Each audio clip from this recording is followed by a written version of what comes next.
আসসালামু আলাইকুম। কেমন আছেন সবাই? আশা করছি সবাই খুব ভালো আছেন। আল্লাহর অশেষ রহমতে আলহামদুলিল্লাহ আমরাও খুব ভালো আছি। তো চলে আসলাম সকাল সকাল আপনাদের মাঝে নতুন আরেকটি ব্লগ নিয়ে। এখন সকালবেলা সকালের নাস্তাটা বানাবো। তো সকালের নাস্তাটার মধ্যে ছিল আজকে রুটি। রুটি বানাবো আমাদের জন্য, আর পরোটা বানাবো বাচ্চাদের জন্য, যেহেতু বাচ্চারা রুটিটা খাইতে চায় না। তো এই জন্য আর কি পরোটাটা বানাই নিব।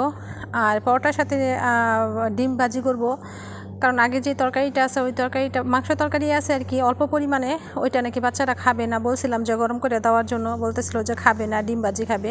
তো ডিম ছিল দুইটা, এই জন্য কিন্তু দুইটা ডিম দিয়ে কিন্তু আমি তিনটা করছিলাম, কারণ বাচ্চা যেহেতু তিনটা, এই জন্য আর কি তিনজনরাই দিব তিনটা কইরা।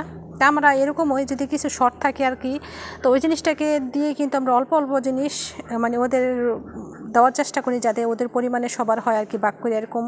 তা দুইটা ডিমরে কিন্তু আমি তিনটা বানাইছিলাম, আর আমরা কিন্তু যে তরকারি ছিল ওইটা দিয়ে আমরা সকালে নাস্তাটা খাইছিলাম। আর আজকে এমনিতে অনেক কাজ আমার, কারণ কাজ করতে হবে আর কি। আমার ঘরের অনেকগুলা আছে, কাপড় চোপড় ময়লা হয়ে গেছে, এগুলো ধুবো, এগুলো ধুয়ে তারপরে আজকে অনেক এগুলো ধুতে দিতে কিন্তু অনেক সময় হয়ে যায়। তারপরে কিন্তু দুপুরে রান্নাবান্নার সময় হয়ে যাবে আর কি। তো এই তো আমি কিন্তু ডিমটা সুন্দর মতন ভাইজা তারপরে ওদেরকে সকালে নাস্তাটা খাওয়াই দিব। তো ডিমটা কিন্তু আমি সুন্দর মতন ভাইজা নিতেছি। তা আমি কিন্তু চাও বসাইছিলাম, কারণ আমার যেহেতু চা খাই অভ্যাস না, চাটা না খেলে মনে হয় যেমন সারাদিনের যে একটা থাকে ভালো লাগে না আর কি, একটু চা খাইলে মানে ভাল লাগে। তো এই জন্য আমি কিন্তু রং চাটা ঘরে বসাই দিয়েছিলাম, রং চাটা খাবো।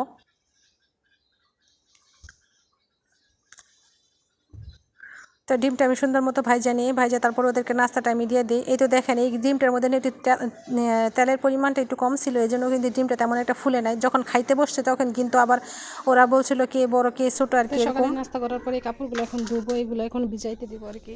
ভিজাই রাখলে ময়লাগুলো কাটলে পরে এখানে খোঁচা দিতে সহজ হবে। ভিজাই দিয়ে আসি।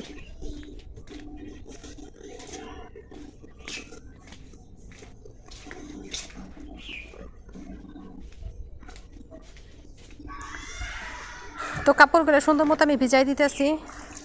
ভিজাই তারপরে কিন্তু ভালো করে ভিজলে তারপর আমি কাপড়গুলো সুন্দর মতো কাইচা নিব, যেহেতু আজকে অনেক রোদ উঠছে, বেশি সময় লাগবে না শুকাইতে। তো এই জন্য কাপড়গুলো সুন্দর মতো আমি ভিজাই রাখলাম। তো আরেকটা জিনিস দেখাই আপনাদেরকে। তো এখানে দেখেন যে আমার যে গাছগুলো লাগাইছিলাম, এই গাছ অনেকগুলো গাছ লাগাইছিলাম, ফুল গাছ। তো সবগুলো গাছ কিন্তু মরে গেছে আর কি, অনেকগুলো গাছ এরকম মরে গেছে। তো এরকম কি একটা গাছ ছিল জবা গাছ, ওই পাশে কিন্তু আরেকটা জবা ছিল। তো দেখেন কি সুন্দর একটা ফুল ফুটছে, ওই দিনকেও কিন্তু একটা ফুল ফুটছে। তো জবা ফুল না বেশি দিন থাকে না, 2 দিন 1 দিন এরকম থাকে আর কি। এত সুন্দর মানে মাত্র ফুটছে, এটা আরও বেশি করে ফুটবো আর কি। তো অনেক দিন ধরে কিন্তু গাছের যত্ন নেওয়া হয় না। তো দেখেন আমার যেই গাছগুলো ছিল, গাছগুলো দেখি যে পোকা ধরে গেছে। তো সকালে যে কাপড়গুলো ভিজাইছিলাম, তো চিন্তা করলাম কাপড়গুলো ভিজতে ভিজতে এখানে আমি একটু গাছগুলোর মধ্যে একটু ওষুধ দিয়ে দিই। তো যেহেতু লেবু গাছগুলোতে না বেশি পোকা ধরে, অনেক পোকা ধরে আর কি লেবু গাছগুলো। তো এই জন্য আমার যেহেতু 4টা 5টা লেবু গাছ আছে, তো সবগুলো লেবু গাছের মধ্যে আমি দিয়ে দিলাম। তো এখানে যে লিচু গাছ আছে, তারপরে কিন্তু যে লটকন গাছ লাগাইছিলাম, লটকন গাছটা তো অনেক পোকাই ধরে, এগুলো কিন্তু আমি নার্সারি থেকে আইনে লাগাইছি। তো সবগুলা গাছের মধ্যে আমি দিয়ে দিলাম। ওই পাশেও সব তো আর ভিডিও করা যায় না, তো সবগুলা গাছের মধ্যে আমি দিয়ে দিলাম আস্তে আস্তে সুন্দর মতো। তো ওইখানে একটা লেবু গাছ আছে, যে বড় একটা লেবু গাছটা ছড়াই গেছে দেখে আমি কিন্তু মানে বাইন্দা রাখছি, যাতে এখান দিয়ে আমরা যাওয়া আসা করা হয়। তো এই জন্য মানে শরীরে লাগে কাঁটাগুলো, তো এই জন্য আমি সুন্দর মতো বাইন্দা রাখছি লেবু গাছটা। আর লেবু গাছটা কিন্তু আমি নার্সারি থেকে এনে লাগাইছি। তো অনেকগুলো লেবু গাছে কিন্তু নার্সারি থেকে এনে লাগাইছি। তো দেখেন ওই যে ওষুধগুলো দিয়ে দিলাম। আর আজকে কিন্তু অনেক রোদ উঠছে। শেষ করে কিন্তু আমি রান্না করে চলে আসছি রান্না করার জন্য। তো এইখানে আমি মাংসটা কাইটে সুন্দর করে দিয়ে পরিষ্কার করে নিছি, যেহেতু আজকে গরুর মাংস দিয়ে রান্না করব। এই তো আমার পরিমাণ মতো আমি নিছি আর কি। এখানে আমি তেলটা বসাই দিছি। তো এই তো আমি পেঁয়াজ কেটে রাখছি, তো এগুলো দিয়ে দিই।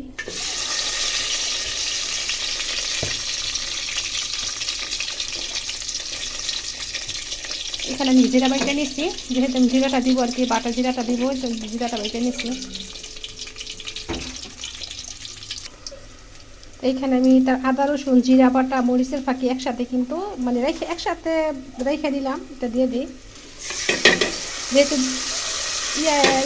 বাটিতে ছিল, এই জন্য কিন্তু একসাথে আমি দিয়ে দিলাম।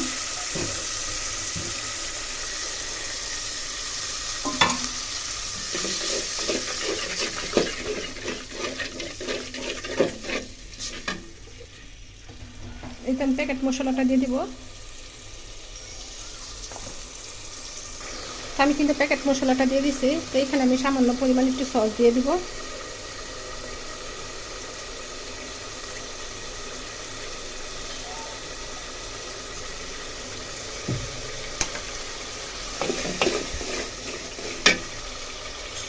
দিয়ে দিব একটুখানি দেবো।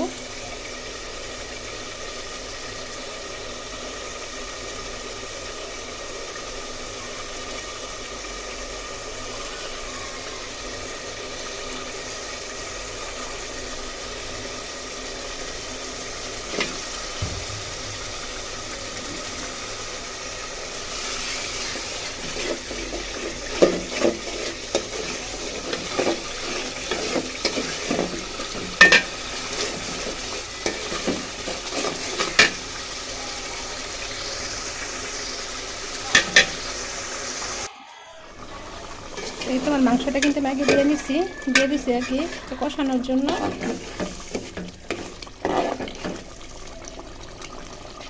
যেহেতু বাচ্চারা অনেক আলু পছন্দ করে, আমার না চাইলেও কিন্তু ওদের জন্য আমার আলু দিতে হয়, কারণ ওরা পছন্দ করে খায়। এখানে আমি কিছু আলু কেটে নিয়েছি আর মটরশুঁটি আছে এখানে। আর যে কারণে আমার কাঁচামরিচটা ছিল না, এই জন্য আমি গাছ থেকে কিছু মরিচ চাই না রেখে দিয়েছি, এগুলো একসাথে দিয়ে দিব কষানোর জন্য। তো ওরা যেটা পছন্দ করে আবার কিন্তু সেইটাই করতে হয়। আলু না থাকলে বলবো যে মা তুমি রান্না করছো, একটা আলু দিতে পারলে না, একটা আলু দিলে না। এই জন্য কিন্তু আমার আলুটা দিতে হয় সবসময় যদি রান্না করি আর কি। এইটা দিয়ে একসাথে সুন্দর মতন কষানো হোক। তো আমার মাংস কিন্তু কষানো শেষ। এখন আমি চালটা দিয়ে দিব। চালটা দিয়ে ভালো করে তারপরে কষাই নিব।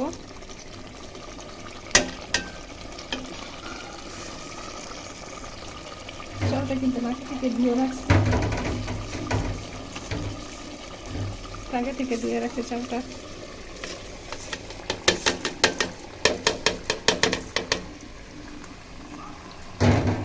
নাড়াচাড়া দিয়ে নিই।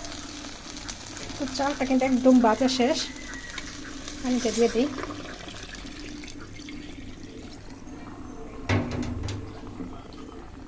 একদম সুন্দর মতো আমি ভালো করে ভাজা নিয়েছি। চালটা যত ভাজা হবে বিরিয়ানিটা কিন্তু একদম সুন্দর মতো জর্জরা হবে আর কি। একদম সুন্দর মতো আমি ভাজা নিলাম।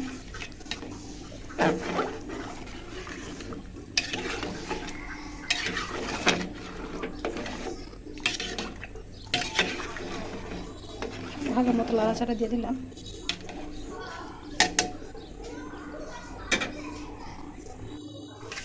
এই তো আমার বিরিয়ানিটা কিন্তু হয়ে গেছে। আমি এবার উল্টাই পাল্টাই দিয়েছিলাম। একবারে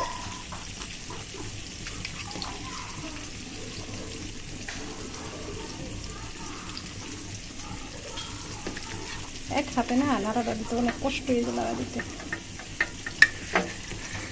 যেহেতু আমার ভিডিও করার মধ্যে কেউই নাই আজকে, এখানে থাকে না এই সময় কেউই থাকে না, কারণ বড় ছেলে তো স্কুলে চলে যায়, ওর বাবাই তো বাসায় থাকে না। আর বাবার বললো কোনো দিন করে দিব না।